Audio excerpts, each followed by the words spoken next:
Welcome to WHITEBOARD Project Management Channel. In this channel, you will learn the tools and techniques used in the project management in a practical way.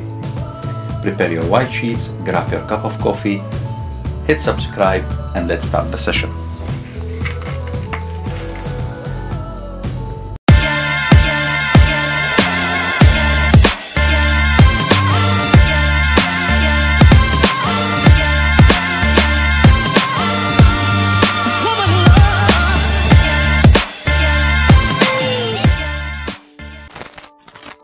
In today's episode, I will describe the project claims, the definition of the claims, the type of claims, and the ways how to solve the claims. So the contract is signed and it's between two parties. First party is the client who ordered the service. The second party is the contractor who will apply the services to the client. Okay, we have defined the client and the contractor. There is a contract conditions between both parties, and there is a commitment for this contract between the two parties and the responsibility of each party what to do.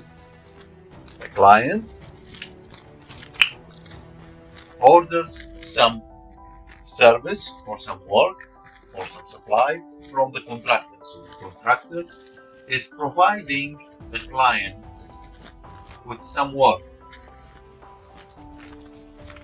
This work could be supply, could be service, could be engineering documents, whatever, according to the contract scope of work. Based on this work, the client pays the money to the contractor.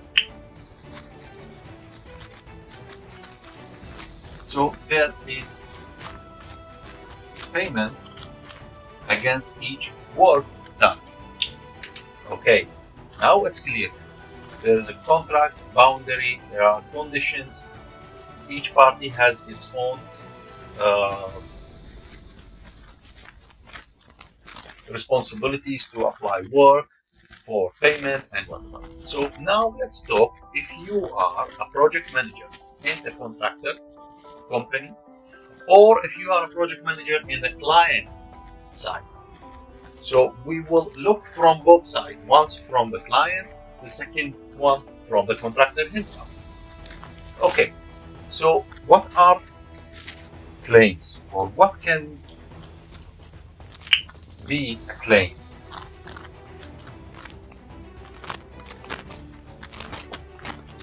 A claim means if you are a project manager in the contractor side and you are receiving a claim from the client, means there is something not completed from your side. If I am a client and I want to prepare a claim based on your inputs to me, based on the work, means the contractor haven't fulfilled the work according to the contract conditions. Either you didn't complete the full work in time, or you complete the work but not in the quality required as per the contract. Okay, so the claim could be received from the client to the contractor, and in this way, the client claims the contractor about some work. According to the contract conditions, the contractor has to remove problems and resolve the claim. Resolving the claim can be either by complete the work in time, repair the work if there are any defects. If the claim is prepared, is correct, the contractor has to clear it.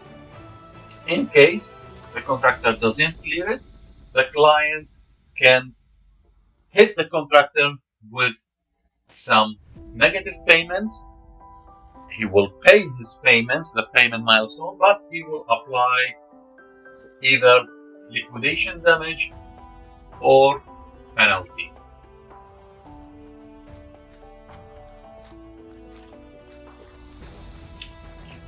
And in this case, the contractor will go into negative amount of money. This is the claim in case that it came from the client. Now, let's see if you are in the contractor side and you as a contractor is preparing a claim to the client for something. How could this be? Okay, now I am in a contractor. I want to prepare a claim because the client told me in the contract that he will prepare the site for me in some conditions in time. According to that, I will do the work in time. But the client didn't fulfill his commitment according to the contract for a reason. There could be some force majeure, there could be some acts happen on the site, or if the site is under operation and there is something critical happen, this is all fine. So for a reason, the client didn't fulfill his commitment and the contractor cannot complete the work according to the contract.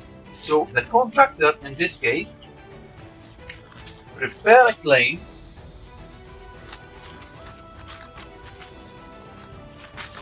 to the client, and this claim means additional money and additional time.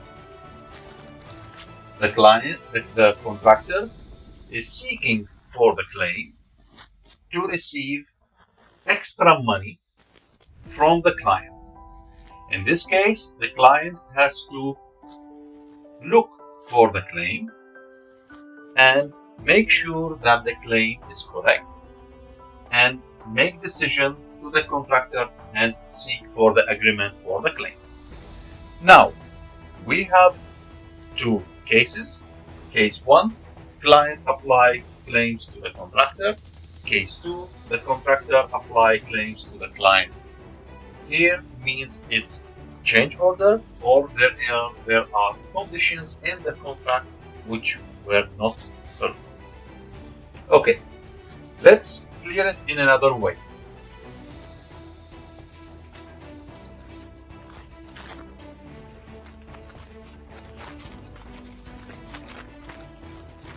So a client and the contractor has now contract, and the contract is doing some work according and receiving some money. This is a contract. Once there are some additional work required for the contractor to be fulfilled for the client, or any changes in this contract terms and conditions, means there will be some additional work 2 against additional payment number 2. This is payment number 1. Okay, means I have now additional work and additional payment. This to be cleared in a contract amendment. The contract amendment could have work 2 described in more than one claim. Could be here. And you could have multi amendments between the client and contractor, because during project execution the claims are live, and the work is changeable according to the requirement. The contract will be signed according to some conditions. The client cannot accept the project to be finished and it's not visible when he discovers that the contract conditions need to be improved and need to be changed. So the contractor will change the claim, request the claim, and the contract amendment to be agreed between both parties. Okay, let's go now and discuss the claim, how the claim should be managed and negotiated or discussed between the two parties, the client and the contractor. When the claim is applied, first thing first, in each contract, there is an article or a chapter talk about change management. So the claim can be defined and the claim procedures must be defined in the contract. The claim procedure could be either by negotiation through some limited time.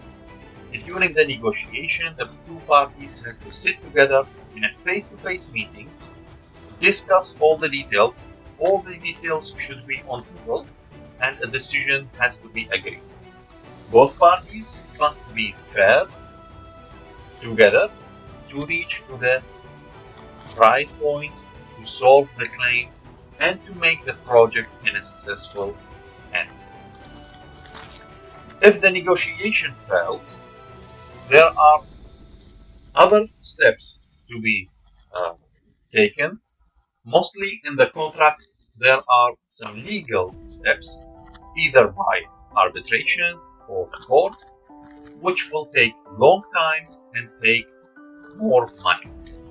The arbitration and the court is not a good end for both parties, because the contractor will lose this client and the client will lose the contract, and by the end we both, the contractor and the client, will end up in a circle which is taking a long time, and the project will be stopped and fail.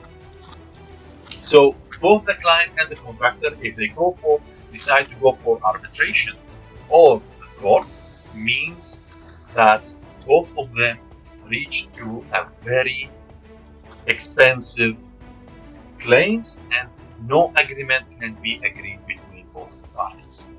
The best way, when they sit to negotiate together, if they cannot negotiate and reach to an agreement during their negotiation, they can involve a third party during arbitration. Non-legal arbitration, just a third party who will make the decision for both and make both sides happy. As an advice, as a senior project manager, I can tell you, do not leave the claims at the end of the project.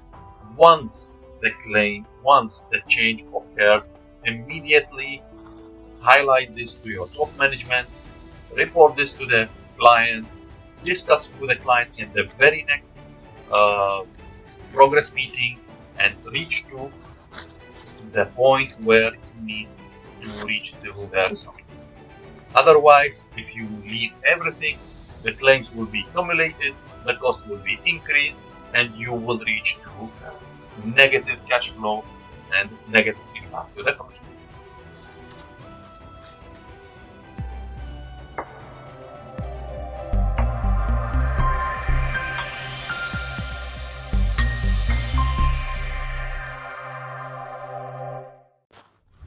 This was the short description about the claim in the project, and hope that you have learned something or you get some new information from today's lesson. And if you have any comments, leave it down in the description of this video.